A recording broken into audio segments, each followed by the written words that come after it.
your girl T here, back with the Sunday vid. Yeah, I know you guys are having a beautiful, blessed day because we're tea timers. It's just what we do. Our affirmation of today is, I expect great things to happen. We expect great things to happen. We're tea timers, so we're always expecting the next best thing, as opposed to other people who are thinking it only gets worse, blah, blah. I wanted to do a video from the heart today. I wanted to talk about a few things that I see on other people's feeds, or people have asked me, what have you. Just regarding manifestation as a whole. I don't have a title yet for this video. I just want to talk about a few things that may be confusing for people, or just a good refresher for people in terms of manifestation. The first thing that somebody asked me is, how come when I let go of my desires, like for example SP, they come in quick? You're not letting go of the desire itself. You're letting go of the attachment to the desire. So you aren't not caring about SP anymore, but you've stopped caring about, or you've stopped pedestalizing your SP, making them bigger than life. You get to a point, well, for myself as an example, I'm an overthinker. I used to be an overthinker. It's calmed down now, where I'd ruminate in my head and overthink something over and over and ask a zillion people's opinions. I still do that with certain things, but not half as bad as it used to be. So when you do that with a desire like an SP or money or something else, and it spins around in your head over and over, and it's like, if I just had this thing, everything would be perfect. And you start going over situations for the good or bad with this person that might affect you. When you drop all of that and you're not so peripherally focused on affirming for them, oh my God, I have to do 2,000 affirmations a day or they won't come through. And you kind of get to a point where you're like, you know what? I'm the boss. I'm amazing. They'd be lucky to have me. And you kind of relax it and you don't care as much whether or not, or how long it takes for your SP to come in or your money to come in, because you know it's coming for you.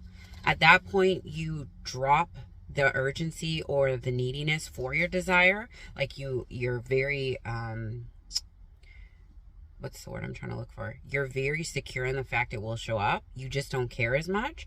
And that's when it'll come in, because you put yourself on the pedestal, you drop the desire down, and you lose that needy attachment to your desire. So it makes it easier. I remember back in the day when I was watching Roxy from Roxy Talk. She's amazing. She said she was unconsciously manifesting her SP for years and years, or maybe for a year. I can't remember how long it was. It was for a lengthy amount of time. And she said she just had everything with him except he wouldn't commit to her. And she kept walking around going, I have everything, but he won't commit to me. She didn't know she was affirming that. And then one day she dropped it all together. She's like, if he's not going to commit to me, somebody else will. I'm amazing and I know my worth. And she decided to go to the club with her girlfriends, and she was going to have fun, talk to single guys, what have you. And she said literally within an hour, he showed up at her door and was like, I'm going out with you guys, and committed to her and wanted everything to do with her and gave her everything she was looking for. But it's because that attachment to the SP was so tight and coiled, and you couldn't let go a little bit to allow yourself to receive the blessings. That's what happened when she let go of that attachment. She let the desire in. I'm not saying this works for everything, but if you take as an example something you don't care about, let's say you're like, oh, if I find 20 bucks today, it'll be amazing. I'm going to find it on the ground, and you don't care about it. And then you're walking along and a $20 bill is blowing by you and you're like, oh my gosh, I found it. It's the same idea. You don't care so much about that desire, so it easily just manifests in. You don't have any resistance towards it. You can get it or you don't need to get it. It doesn't matter to you. That's being in a state of neutrality. So it's easy for your manifestation to come in. And don't get it twisted, you guys. When you're first manifesting anything that you have a lot of resistance to, whether it's love, money, success, peace of mind, and you're not used to having that sort of end result, you're gonna most likely go through a period of resistance where you're affirming to get yourself into the wish fulfilled, and it's hard for you to believe that that's a possibility until you start reconditioning your brain and your neurons to believe, your neural pathways to believe that this is a possibility for you. If you come from a broken household where there was abuse and toxicity, and you're trying to say you have a perfect family life and love's easy for you, it's going to be a bit of a transition to get you from one side to the next, and that's perfectly okay. It's just that usually at a certain point within your manifestation game, for things that were deemed bigger, you have a period where you kind of are neutral on that topic and you're okay with the fact that you know you can have it, and you'll let go of some of that resistance, and that's when your manifestation will flow in a lot easier than you're used to before.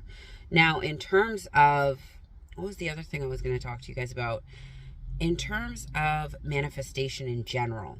Now, I was just driving down the highway and I noticed everybody around me was going faster than me, and they were veering around me to get in front of me. I used to be a speed demon, but now that I'm a conscious manifester and I'm kind of at zen with myself, I don't find a need to rush because I wake up earlier, I leave earlier for places, so I'm not in a crunch and I don't have to leave 2 minutes until I have to get there.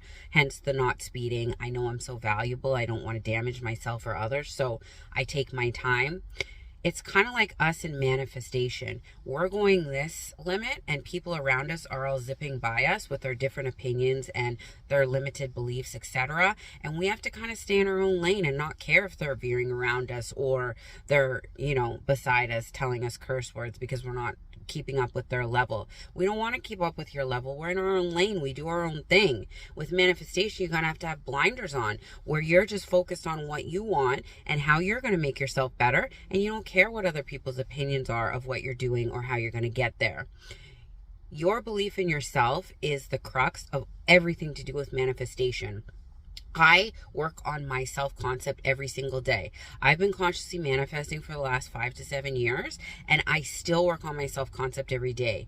I've had 30 plus years of conditioning telling me opposite of what I'm telling myself now. Not super heavy opposite, but I was the hardest on myself. So I have to undo all that programming I've done in myself in terms of not being good enough, not being chosen, worthy, etc. I think I have a pretty high self-concept right now, but it's an ongoing process because I'm surrounded in the world around me with limiting beliefs, people telling you little things, like little sayings that go by you. What did someone say to me yesterday? It has to get worse before it gets better. And in my mind, I'm like, what?